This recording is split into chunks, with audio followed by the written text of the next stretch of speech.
Hello friends, welcome to जम के पढ़ो। तो आज हम क्लास 12th की हिस्ट्री की सेकंड बुक के फर्स्ट चैप्टर को कंटिन्यू करेंगे। तो आज के हमारे टॉपिक का नाम है बेर्नियर एंड द डिजेनरेट ईस्ट। यानी कि इस टॉपिक में हम पढ़ेंगे कि कैसे फ्रांसिस बर्नियर जब इंडिया आए उन्होंने यहाँ के कल्चरल लाइफ के बारे में, सोशल लाइफ के बारे में क्या लिखा, क्या सुना और क्या पढ़ा, और इंडिया को कैसे डिस्क्राइब करा दूसरे देशों के लिए। एज़ यू ऑल नो कि हमने पीछे पढ़ा भी है कि जब इब्न बटूता इंडिया आए उन्होंने हर उस चीज़ के बारे में लिखा जिससे वो इम्प्रेस थे और एक्साइटेड थे।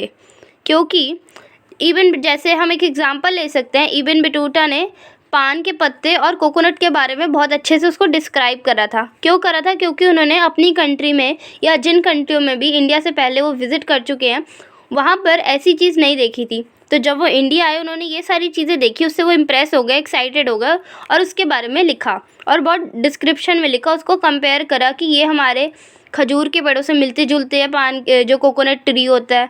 तो वैसे उन्होंने अच्छे शब्दों में उसको बुरे तरीके से कंपेयर नहीं करा, उसको एक रिस्पेक्टेबल तरीके से उसको कंपेयर करा। पर जो फ्रांसिस बर्नियर थे वो भी एक ट्रैवल थे, पर उनका इस मामले में थोड़ा नज़रिया अलग था। वो हर एक चीज़ को कंपेयर करते थे, उसको कंट्रास्ट करते थे जो भी वो इंडिया में देखते थे। वो पहले से ही अपने एक माइंडसेट बना के आए थे, प्री ऑक्यूपाइड था उनका माइंड कि वो जिन भी चीज़ें सिचुएशन को इंडिया में देखते थे उसको यूरोप की सिचुएशन के साथ और फ्रांस की सिचुएशन के साथ उसको कंपेयर करते थे और स्पेशली उन चीज़ों पे फोकस करते थे जो डिप्रेसिंग है। मतलब कोई अनवांटेड अगर कोई सिचुएशन है उसको इंडिया की सिचुएशन को के यूरोप के और फ्रांस के साथ वो कंपेयर करते थे, जो बिल्कुल भी सही नहीं था क्योंकि उनका एक प्री मोटिव वो लेके आए थे कि मैं कंपेयर करूँगा। और उसके बाद फ्रांसिस बर्नियर ने मुग़ल एम्पायर में ट्रैवल करा और उसके बारे में, मुग़ल एम्पायर के बारे में, मुग़ल रूलर्स के बारे में बहुत डिटेल्ड ऑब्जर्वेशंस देखी और उसके बारे में बहुत डिटेल्ड में लिखा। उसने क्रिटिकल इंसाइट दी, मतलब उसको एक क्रिटिकल तरीके से उस पर एनालाइज करा, उस पर उसको स्टडी करा, उसके बारे में लिखा, रिफ्लेक्शन बताई उसकी कि मुग़ल एम्पायर में ये होता है और यहाँ के ये कल्चर है, ये रूल्स रेगुलेशन है। और वो जो मुग़ल एम्पायर है उसको कंटेम्प्रेरी यूरोप से वो कंपेयर करता था। यानी कि मुग़ल इंडिया को वो कंटेम्प्रेरी यूरोप से कंपेयर करता था हमेशा और सुपीरियॉरिटी दिखाने की कोशिश करता था। वो हमेशा इंडिया को यूरोप से अलग दिखाने की कोशिश करता था और मतलब जितने भी उसके जो कंपैरिजन होते थे, जितने भी वो चीज़ें लिखता था, उससे साफ ये देख के पता लगता था, उनको पढ़ के पता लगता था कि वो जो है अपने यूरोप को सुपीरियर बता रहा है और इंडिया की जितनी भी चीज़ें हैं वो सबसे यूरोप से अपोजिट बता रहा है कि अगर अच्छा इंडिया में ऐसा होता है, ये बिल्कुल अपोजिट है यूरोप से। और ऐसे ही कुछ टॉपिक में मुग़ल इंडिया के टाइम पे कुछ टॉपिक पे बेर्नियर ने डिस्कशन करा। तो उसमें से पहला टॉपिक था the question of land ownership, मतलब ज़मीन का हकदार कौन है। तो उस पे इसने बहुत बड़ा बेर्नियर ने क्वेश्चन करा कि क्योंकि बेर्नियर के अकॉर्डिंग ये फंडामेंटल डिफरेंस है मुग़ल इंडिया और यूरोप के बीच में। ये मतलब बहुत मेन डिफरेंस है मुग़ल इंडिया और यूरोप के बीच में, क्योंकि मुग़ल इंडिया में किसी के पास भी प्रॉपर्टी, प्राइवेट प्रॉपर्टी नहीं होती थी। वो सब कुछ जितनी भी प्रॉपर्टीज़ होती थी, जिनमें फार्मिंग होती थी या कुछ भी होता था, वो सब मुग़ल इंडिया के हाथ में था, यानी कि मुग़ल एम्पायर के हाथ में था।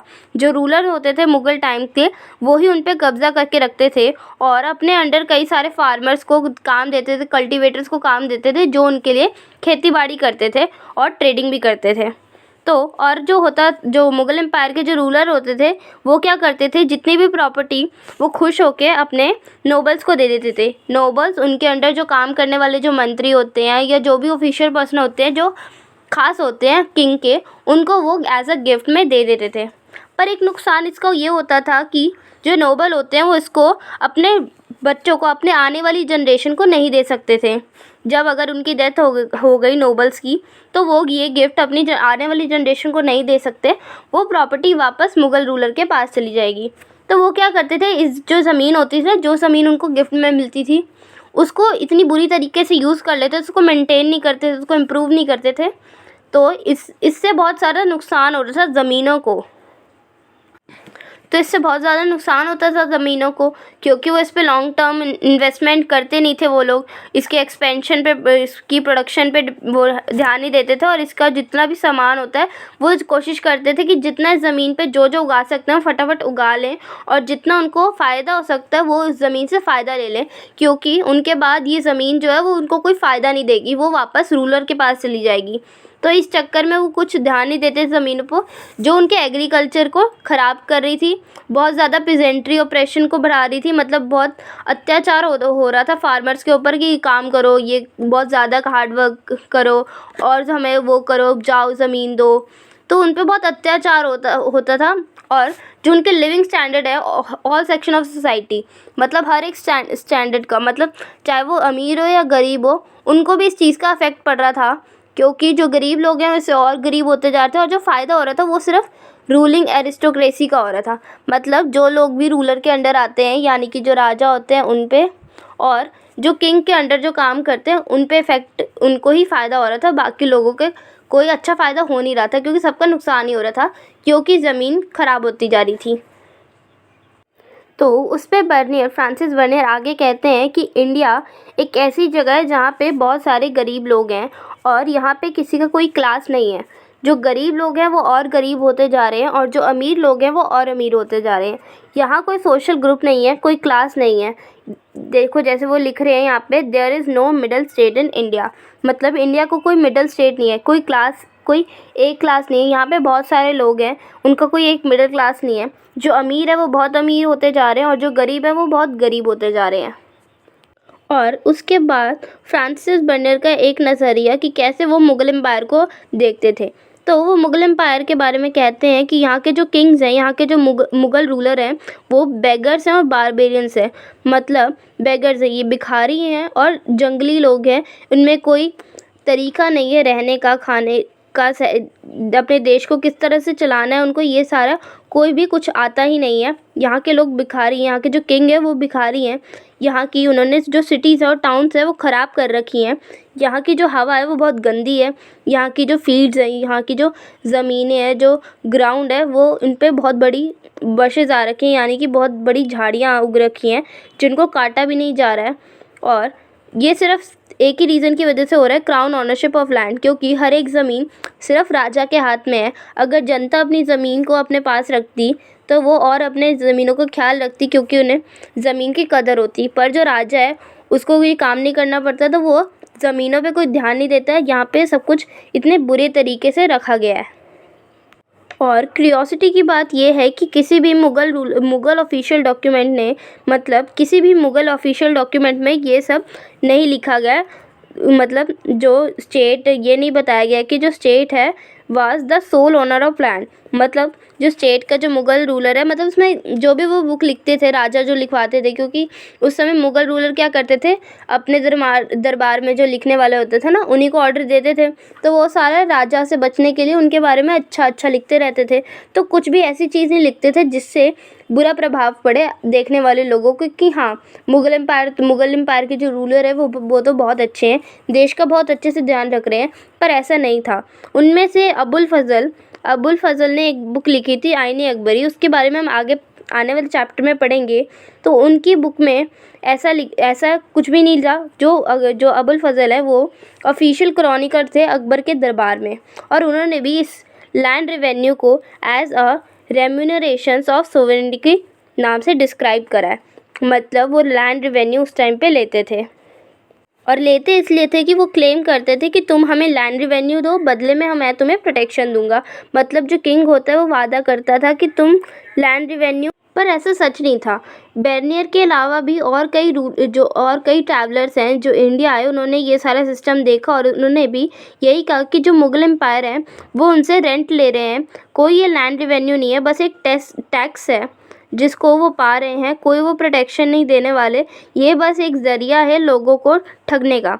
वो लोगों से टैक्स ले रहे हैं, कोई ये रेंट नहीं है, कोई लैंड टैक्स नहीं है, बस वो टैक्स ले रहे हैं क्रॉप्स के लिए, क्या, ताकि वो क्रॉप्स पे वो जो क्रॉप्स हैं, मतलब जितनी भी जो खेती हो रही है उस पर वो टैक्स लगा रहे हैं उनसे पैसा कवर करने को, और इस झूठी चीज़ को वो लैंड रेवेन्यू का नाम दे रहे हैं, जो बिल्कुल गलत है।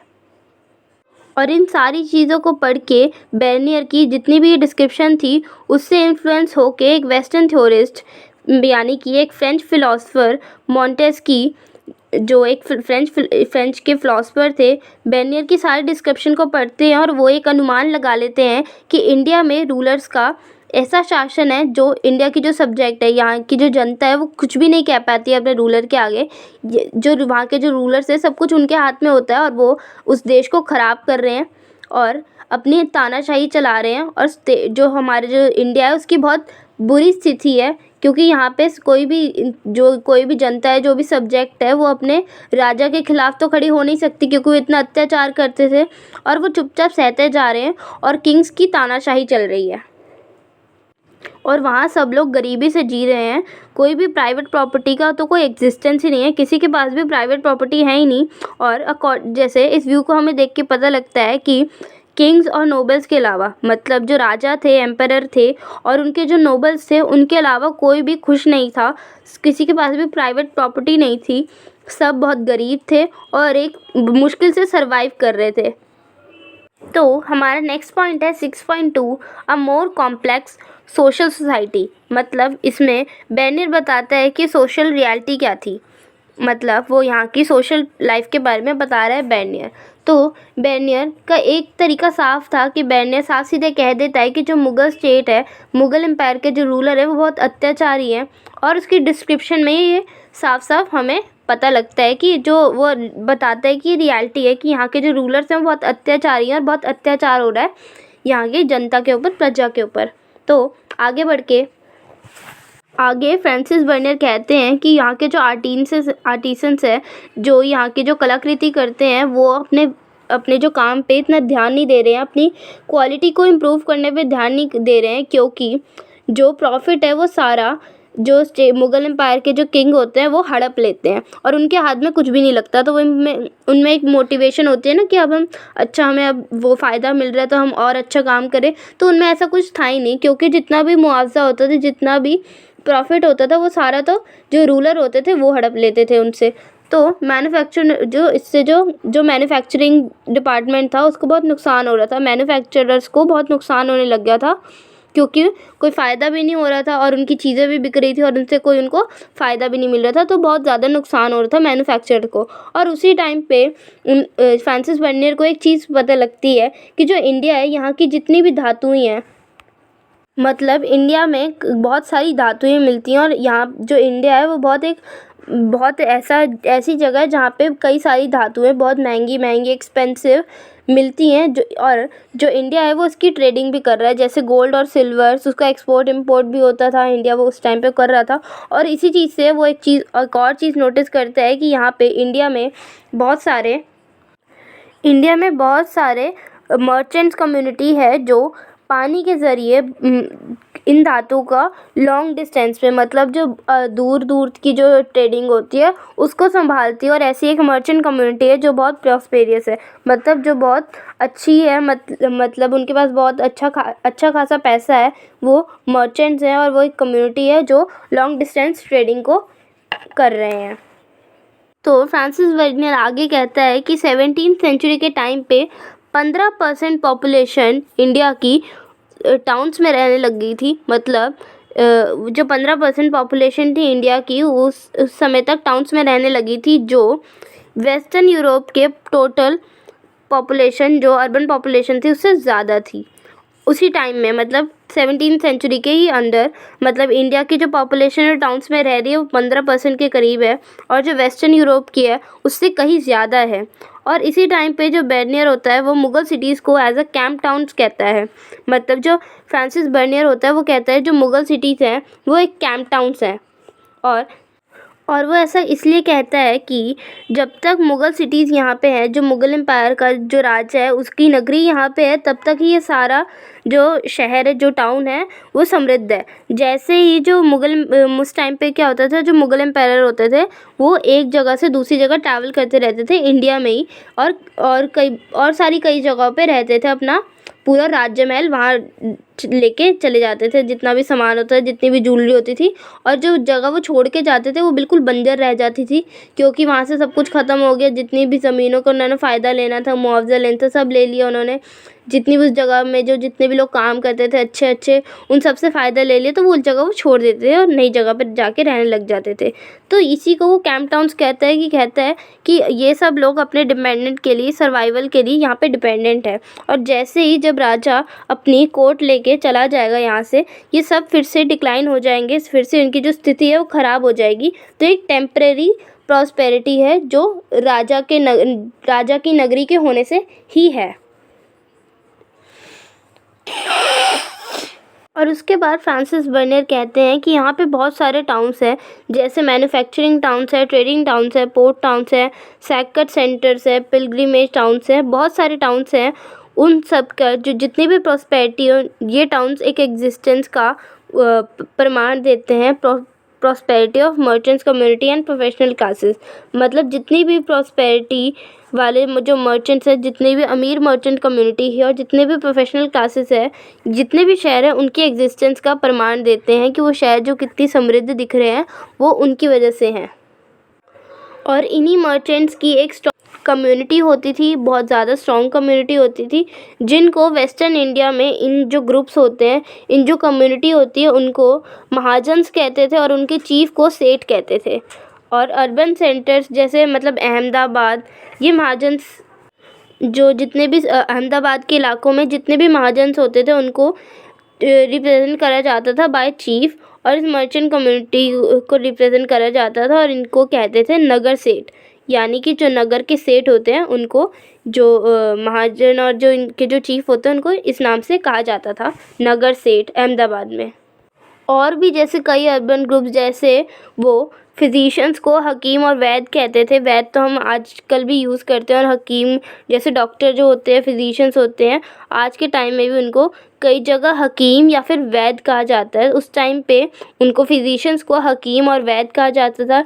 टीचर्स को पंडित और मुल्ला कहा जाता था। लॉयर्स को वकील कहा जाता था। और जो पेंटर्स, आर्किटेक्ट्स, म्यूजिशियंस, कैलीग्राफर, सबका एक अलग अलग नाम होता था। अर्बन ग्रुप्स जो होते थे उनको सबका एक अलग पहचान होती थी। जैसे नगर सेठ होता है, महाजन होते हैं, वैसे ही उनका भी एक अलग जो आइडेंटिफिकेशन का वो था कि हाँ उनका ये पेशा है, उनका ये प्रोफेशनल है, तो उसको इन नाम से जाना जाएगा।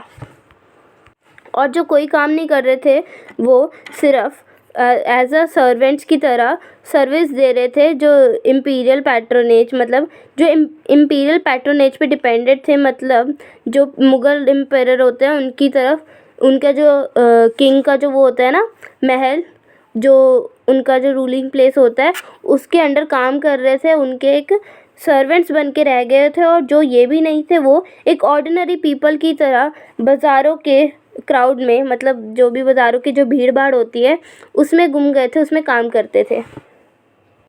तो आज का हमारा ये टॉपिक यहीं पे एंड होता है, और होपफुली आपको ये अच्छे से समझ भी आया होगा।